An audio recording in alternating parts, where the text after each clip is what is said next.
नमस्कार। आप देख रहे हैं एमबीटी न्यूज से। दोस्तों, विनेश फोगाट को नरेंद्र मोदी जी कैसे ये कि धन्यवाद देंगे और शुभकामनाएं देंगे, जरा इस बात पर ये कि आप जरूर ध्यान दीजिएगा। दोस्तों, अभी हाल ही में जो बांग्लादेश से शेख हसीना जी की भारत में आई और भारत से कहाँ जाने की तैयारी है, यह एक अलग विषय है। लेकिन सबसे बड़ी विषय उस बात पर कि आके टिकी हुई है कि भारत के कुछ बुद्धिजीवी पत्रकार और कुछ ऐसे लोग हैं जो हिंदुत्व की बात रखते हैं और हिंदुत्व की बात करते हैं। तो जरा मैं पूछना चाहता हूं और मैं जानना भी चाहता हूं कि जिस देश में इतनी बड़ी तबाही आई है कि वहां के प्रधानमंत्री को देश छोड़ के भागना पड़ा और उस देश में जो है कि हर तरफ चारों तरफ जो कि आगजनी का मामला जो कि फैला हुआ है और उसमें हिंदू और मुस्लिम भारत के पत्रकारों को दिखाई देता है, तो क्या यह दोहरी रवैया जो कि सही है या गलत है? दोस्तों, इसी बीच ताड़ी पार जी की अमित शाह को राज बब्बर ने भरी संसद में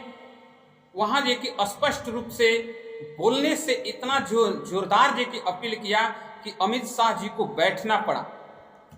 एक झटके में राज बब्बर ने अमित शाह को जी की बैठा दिया।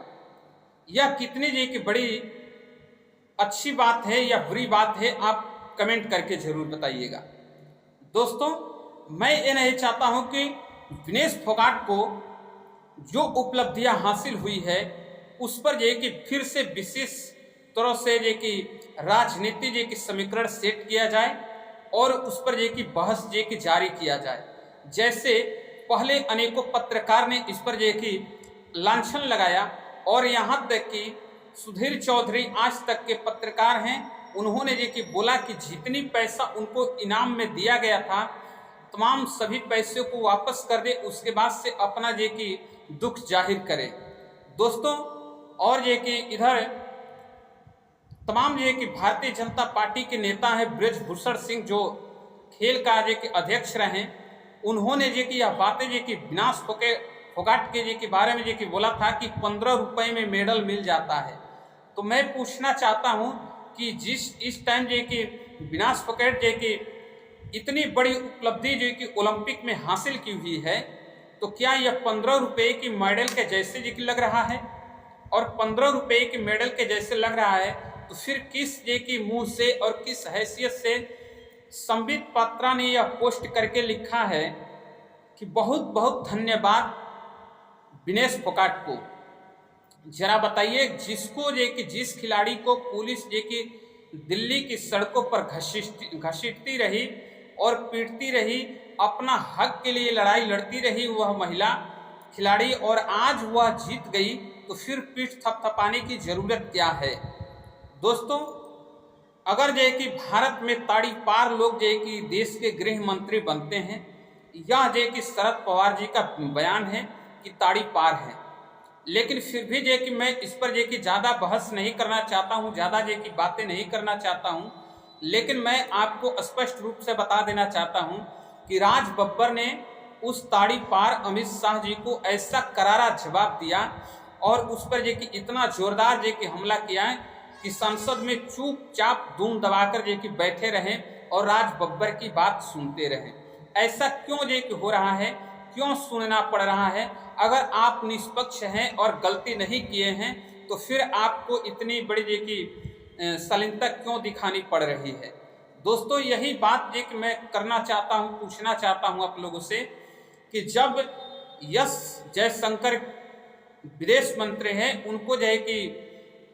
एक सर्वदलीय बैठक संसद के अंदर जो कि बुलाया गया और उन्होंने बुलाया जिसमें राहुल गांधी से लेकर तमाम जो कि सभी दल के नेता जो कि उसमें उपलब्ध रहे, तो फिर नरेंद्र मोदी जी बांग्लादेश पर जो कि चर्चा हुई तो उसमें क्यों जो कि उपलब्ध नहीं रहे? क्या वह भारत के प्रधानमंत्री हैं और उनको उपलब्ध होना चाहिए कि नहीं होना चाहिए? क्योंकि यह एक भारत और जो कि बांग्लादेश का सटा हुआ जो कि बॉर्डर से मामला है। वहाँ से तमाम जो कि रोहिंग्या को जो कि आना और जाना जो कि है, रोहिंग्या कह लीजिए या किसी प्रकार से मुस्लिम कह लीजिए, यह एक अलग विषय बनता है, लेकिन फिर भी जो कि बॉर्डर से सटी हुई ज़्यादा जो कि उस पर जो कि बातें हैं, तो फिर नरेंद्र मोदी जी को उसमें जो कि उस बैठक में सम्मिलित होना चाहिए। क्या राहुल गांधी जी को आने से नरेंद्र मोदी जी को किसी प्रकार का दिक्कत है, जिसके वजह से राहुल गांधी के आने से नरेंद्र मोदी जी उस मीटिंग में सम्मिलित नहीं हुए? तो क्या यह सही किए या गलत किए? आप जरूर जे कि बताइएगा। दोस्तों, इधर सबसे जे कि बड़ी मुद्दा जे कि जिस मुद्दे के कारण आज बांग्लादेश जल रहा है, सेम वही जे कि स्थिति भारत में भी जे कि उत्पन्न जे कि होते जा रही है। इसी बीच जे कि भारत के माननीय सुप्रीम कोर्ट और माननीय सुप्रीम कोर्ट के न्यायाधीश डिवाइस चंद्रचूड़ साहब ने जिस प्रकार से आरक्षण के मुद्दा को ऐसा जे कि गर्म किया है देश में कि कुछ भी जे कि संभव जे कि हो सकता है, तो फिर इस तरीका का बयान देकर के, इस तरीका का फैसला देकर के क्या साबित करना चाहते हैं? देश के न्यायाधीश और देश के गृह मंत्री और देश के प्रधानमंत्री ऐसा करना चाहिए या नहीं करना चाहिए? आप हमें कमेंट में जरूर बताइएगा। दोस्तों, अगर जे कि आरक्षण के मुद्दे से मुद्दा जे कि इतना तेज हुआ कि बांग्लादेश आज धू धू कर जल रहा है, वहाँ के प्रधानमंत्री देश छोड़कर भागने पर मजबूर हुए, तो क्या फिर ये कि भारत में ऐसा ही स्थिति उत्पन्न करने की स्थिति को जाहिर किया जा रहा है कि आरक्षण जे कि समाप्त किया जाए, या फिर आरक्षण की जो कोटा है उसमें कोटा डाल करके और इस तरीके